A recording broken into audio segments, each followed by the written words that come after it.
स्वयंसेवक असं की तिथं सगळे जेवणाची सुद्धा तयारी करायला लागली. म्हणजे नुकती भात आमचं तमकं पूर्ण तयारी. जेशी काही तिथं कामाला लागल्यात. आता मी तर प्रत्यक्ष बघितलं तिथं 10, 15 का 20 का काय जेशी काही कामाला लागल्या. सगळी तयारी ताकदीनं सुरू आहे. कारण ते मला वाटतं जवळपास 713 एकर आहे सगळं. जे प्रचंड मोठं ते एरिया आहे. त्यामुळे तिथं खूप तयारी. डॉक्टरांच्या टीमा, पाण्याचे टँकर शेकड्याने तिथं. महिलांसाठी सगळ्यात महत्त्वाची टॉयलेटची व्यवस्थेची आवश्यकता होती. तर ती सुद्धा ती आता पडदे मारून का होईना तिथं एकरामध्ये किंवा एखाद्या जमिनीवरती तिथं करायला लागले. टप्प्याटप्प्यावर काही ठिकाणी जेवणाचे स्टॉल, दवाखान्याचे स्टॉल सगळ्या ताकदीनं कामाला लागले. त्यामुळं हे अपेक्षित होतं. एक विराट असा मराठा मेळावा होणं आवश्यक होतं. आणि ते राज्याच्या अनेक वर्षापासून मराठ्यांची तयारी इच्छा होती. आणि ती मात्र यावेळेस आता अनेक वर्षानंतर मराठा एकत्र येतोय. आणि सगळ्यांनी यावं. उगाच पक्षाच्या नेत्याच्या इकडे तिकडे गुळगुळीच्या मागं पळू नये मराठा समाज. आणि मराठ्यांनी गावागावातल्या ध्यानात ठेवावं. मराठ्यांचे कुंकड आलेत, कुंकड गेलेत हेही बारकाईने लक्ष ठेवा. दसरा मेळाव्याला का आले नाहीत काही जाणून बुजून मराठ्यांचे लक्ष ठेवा. कारण जिल्हा परिषद पंचायत समितीला आपल्या दारात येणार आहे. उगाच राजकीय पक्षाच्या नेत्याच्या सभेला पळायचं नाही, त्यांच्या प्रचाराला पळायचं नाही. जिथं आपलं जातीचं, समाजाचं, जनतेचं, शेतकऱ्यांचं, 18 पगड जातींचं, 12 बलुतेदारांचं, गोरगरीब ओबीसीचं हित आहे. अशा सामाजिक मेळाव्याकडं मराठा समाजाने आलं पाहिजे. आपला मराठा समाजाचा डावलून तो जर राजकीय पक्षाच्या सभेला जाणार असला त्याच्यावर ध्यान ठेवा. कारण उद्या त्याला मराठ्यांच्या दारात यायचंय, जिल्हा परिषदला यायचंय, पंचायत समितीला यायचंय, सरपंचाचं मत मागायला यायचंय, आमदारकीचं मत मागायला यायचंय, सुट्टी द्यायची. राज्यातला सगळा मराठा याची ओढ नारायणगडाच्या दसरा मेळाव्याकडे असली पाहिजे. मनोज जरांगे यांना ज्यांनी पोचलं किंवा त्यांच्या आंदोलनाला ज्यांनी रसद पुरवली अशा 50 उमेदवारांना पाडण्यासाठी आमची यादी तयार आहे. ज्यात रोहित पवार असेल, राजेश टोपे या असं 50 लोकांना आम्ही पाडणार असं लक्ष्मण नाकेवाड आहे. जाऊ त्याचं ना काही कसले पाहिलं म्हणून पाडणार होते. चला आपलं पुढं चला. पाडू शकतात एवढी शक्ती आहे काय बाबा चला सगळं भुजबळ की पण तुम्हाला रसद पुरवली तुम्हाला असं जाय म्हणा तिकडे. चला चला पुढे घे, पुढे घे. त्यांना गांधो हवा येऊन द्या. चला घ्या पुढे. कोणा विरोधक मानत नाहीत, त्यांना कोणाच नाव थोकत नाही, थोकत त्याला काय करणार, सोडून द्यायचं ते विषय पुढे चालायचं. राजरत्न आंबेडकर असं म्हणाले की तिसऱ्या आघाडीचे मुख्यमंत्री तुम्ही राहणार मनोज जरांगे असतील. तिसऱ्या आघाडी फेगाडी नाही काही आणि कसलेच नाही. काय ठरलं तर सगळ्या पक्षात नाही, ठरलं तर नाही, ठरलं तर पाडापाडी. पण आंबेडकर साहेबांची जी भावना आहे ती त्यांची भावना आहे. समजा माझ्याविषयी ती समाजाची पण भावना आहे. पण मी स्पष्ट सांगितलेलं की भावना व्यक्त करण्याचा प्रत्येकाला अधिकार आहे. त्यांना वाटतंय त्यांचं प्रेम आहे माझ्यावरती म्हणले, तसंच समाजाचं प्रेम आहे, समाजही म्हणतोय. पण मला राजकारणात जायचं नाही. मी क्लिअर आहे. माझं इच्छा मी लपून ठेवत नाही, धडक सांगत धडक. असं घडलं तर तुम्हाला आवडेल का? नाही सांगितलंच ना. जाऊ द्या, जर ठरलंच उभा करायचे जाऊ द्या ना. गोरगरीबाची लेकरं तिथं आपल्याला नाहीच. जाऊ द्या गोरगरीबाची. मी तर पहिल्याच दिवशी म्हणून असतं मग हो राजकारणातून मला हे व्हायचं. मी स्वार्थी नाही. समाजाच्या स्वार्थासाठी मी काम करतो, माझ्या स्वार्थासाठी नाही. माझा समाज कसा मोठा होईल यासाठी मी काम करतो. माझ्या स्वार्थासाठी काम करणारा मी नाही. पण आता आंबेडकर साहेबांच्या यांच्या ज्या भावना आहेत, आता त्या भावना त्यांचं माय आहे, ते म्हणतायत ती भाग वेगळा आहे. परंतु मला राजकारणात जायचं नाही. मी स्वार्थी नाही. मी समाजाच्या स्वार्थासाठी काम करतो. समितीची बैठक झाली आणि काही दिवसात आचारसंहिता लागली. सरकार अजूनही उत्तम निर्णय घ्यायला तयार नाही. तुमच्या मागण्या आहे भूमिका काय घ्यावं लागणार. त्यांना सगळ्या मागण्याची अंमलबजावणी करावी लागणार. फडणवीस साहेबाला आम्हाला राजकारणात जायचं नाही, आम्हाला तिकडे ढकलायचं नाही, ढकलू नका. मराठ्यांना डावलून निवडणुका घेऊ शकत नाही तुम्ही. तुम्ही किती गणित जोडले तरी तुमचे गणित आम्ही बिघडिणार आहेत. तुम्हाला वाटतं असं आम्ही आमके जोडे, तमके समाज जोडे, ह्यो समाज जोडा, इकडून धरून आणल्या, तिकडून धरून आणल्या, आम्ही मोठ बांधली. मोठ नाही, फीट नाही, काय नाही, काय नाही, काय नाही. ज्या दिवशी आम्ही डाव टाकू त्या दिवशी तुम्हाला पश्चाताप आलेला असणार आहे की सगळा खेळच पलटाला, पूर्ण गेम पलटून बसला. तुम्हाला वाटणार बघा, तुम्ही फक्त आचारसंहिता लावा, मराठ्यांच्या आरक्षणाची अंमलबजावणी न करता मग तुम्ही बघा तुम्हाला मराठी कसे रस्ता तळाला टिकविते. रस्ता तळालाच टिकविणार तुम्हाला. तुम्ही त्याची काळजीच करू नका. नसतं आम्हाला त्या भानगडीत पडू द्यायचं नसतं तर फडणवीस साहेबांनी मराठ्यांना अडवायचं नाही, त्रास द्यायचा नाही, मुद्दाम मराठ्यांच्या पोराचं वाटोळं करायचं नाही, आरक्षण देऊन टाकायचं, द्वेष मनात ठेवून काम करायचं नाही. आणि मीही पुन्हा सांगतो, तुम्ही विचारलं म्हणून, भाजपामधल्या सगळ्या गरीबापासून श्रीमंत मराठ्यांनाही सांगतो, मला राजकारणात जायचं नाही, माझ्या समाजाला जायचं नाही, मला सगळ्यासाठी तुमच्यासाठी काम करायचं.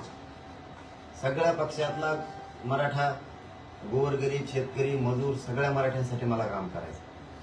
तुमच्या भाजपमधल्या सगळ्या मराठ्यांना सांगतो, गरीबापासून श्रीमंतापर्यंत, तुमच्या नेत्याला फडणवीसांना समजून सांगा, आमचं आरक्षण द्या म्हणा, आमच्याही लेकराला लागणार आहे असंही सांगा, भाजपमधल्या मराठ्यांना सुद्धा लागणार आहे आरक्षण, तुम्ही आरक्षण देऊन टाका. मी राजकारणाचा एक शब्द सुद्धा काढत नाही. मला जायचं नाही राजकारणात, माझ्या समाजाला नाही. मी शब्दाला पक्का आहे. भाजपमधल्या सगळ्या मराठ्यांना सांगतो, श्रीमंतापासून गरिबांपर्यंत, मला काही देणं घेणं त्या महाविकास आघाडीचं, महायुतीचं, युतीचं ते. मला सगळ्या मराठा समाजाचं काम करायचं. त्यांना, तुमच्या नेत्याला फडणवीसांना सांगा, आरक्षण अंमलबजावणी करून टाका. जर नाही केली तर तुम्ही सुद्धा तुमच्या लेकराचं वाटोळं करणाऱ्या पक्षात राहू नये. आपल्या जातीच्या बाजून राहू, आपल्या लेकराच्या बाजून राहू. आपल्या स्वतःच्या लेकराशी धोका करू नका. पक्षाच्या नेत्याच्या नादात, त्याला मोठं करण्याच्या नादात स्वतःचे लेकरं संपू नका, स्वतःची जात संपू देऊ नका. जातीला एवढी किंमत आहे, लेकराला एवढी मोठी किंमत आहे की ती हरवून बसू नका. पक्षाला, नेत्याला मोठं करण्याचं. जो आपल्या लेकराला मोठंच करत नाही तो कशाचा आपला? जे आपल्या समाजाला मोठं करत नाही तो आपला होच कस काय शकतो? त्यामुळे सगळ्या मराठ्यांनी हुशार व्हा. ही डाव आहे, फक्त सत्तेवर बसायला पडतात. खुर्चीवर बस, अहो खुर्चीवर त्यो बसन, भाजपातल्या गोरगरीब मराठ्यांना सांगतो, त्यो बसत. काय शहाणे आपल्याला त्याची? त्यो गाडीत फिरणार, येशीत फिरणार, त्याचे पोरं फिरणार, त्याचे सगळे हाजी हाजी होणार, ते मजा होणार, ते जे नाही ते खाणार. आपण त्याच शिकला, त्याच कष्टात, तितक्याच त्रासात आपले पोरं तितक्याच अडचणीत. आपण मागणारेच का आधी? आपल्याला काय मोठेपणे द्यायचं, त्याला मोठं करत बसायचं आणि स्वतःच्या लेकराचं वाटोळं करायचं.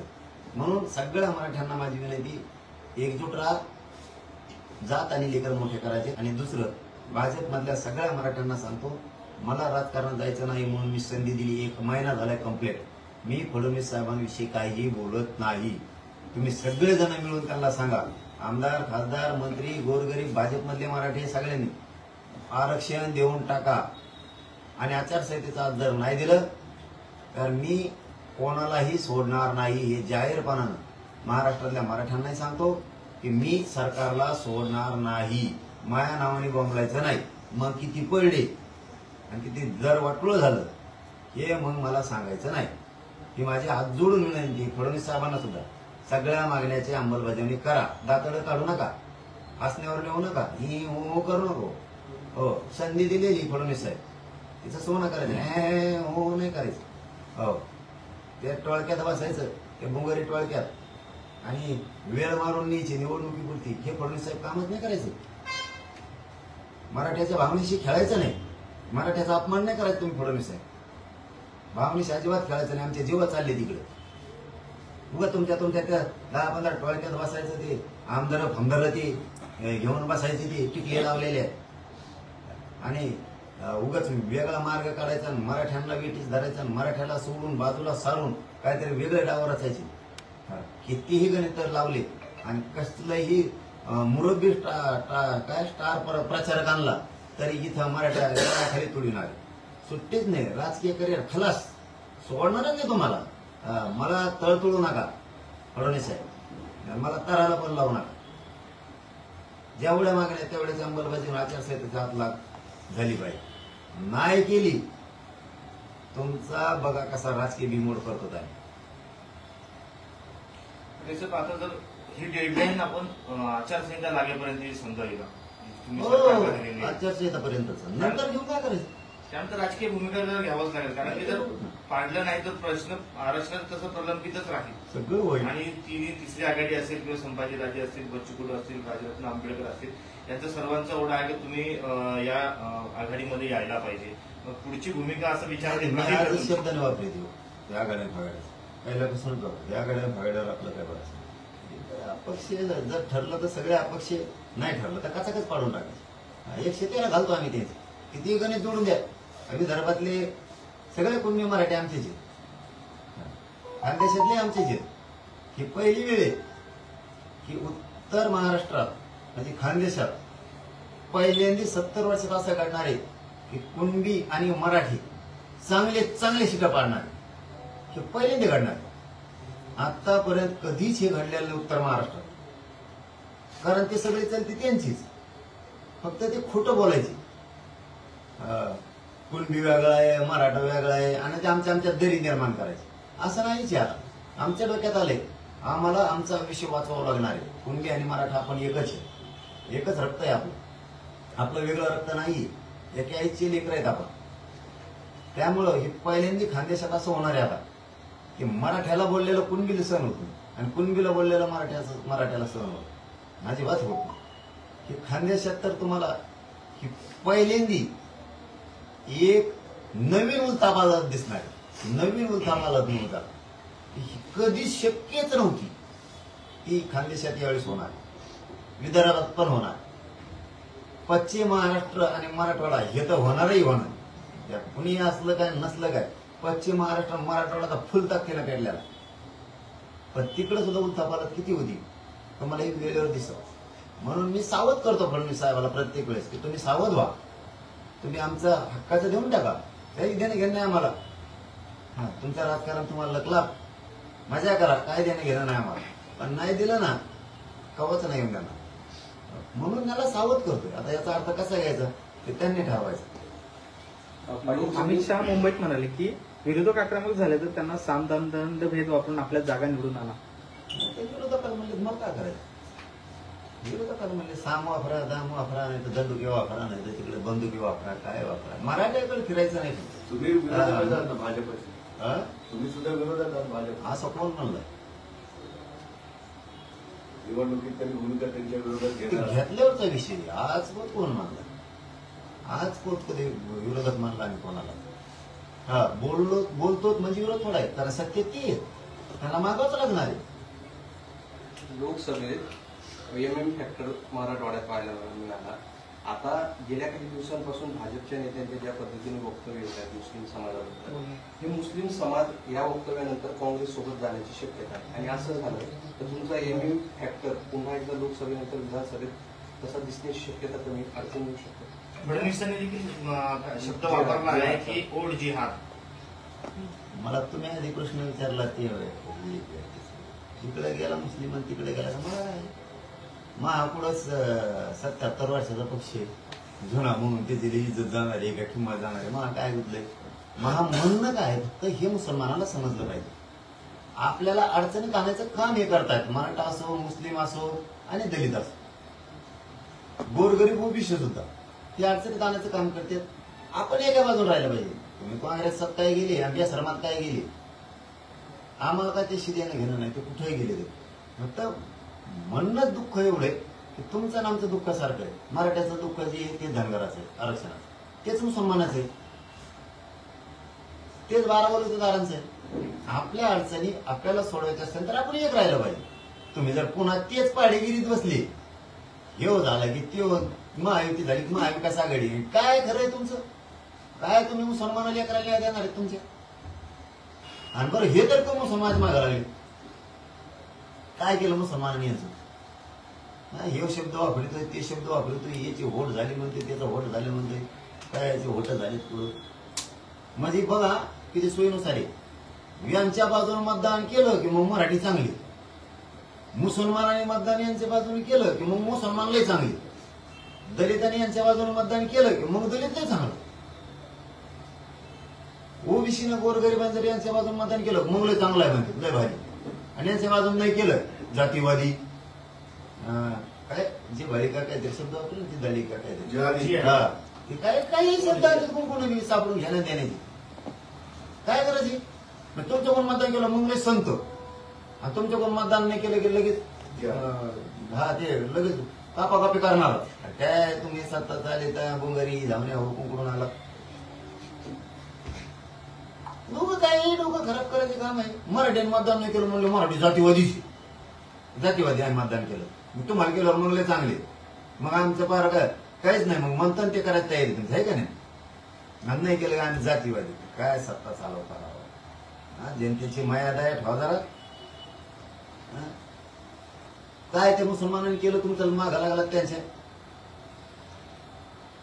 लागावर मागा. तुम्ही मुसलमानाचं बघतो तुमच्याकडे कसं काय लागत होतं बघतो. मी बी आहे मुसलमानावर.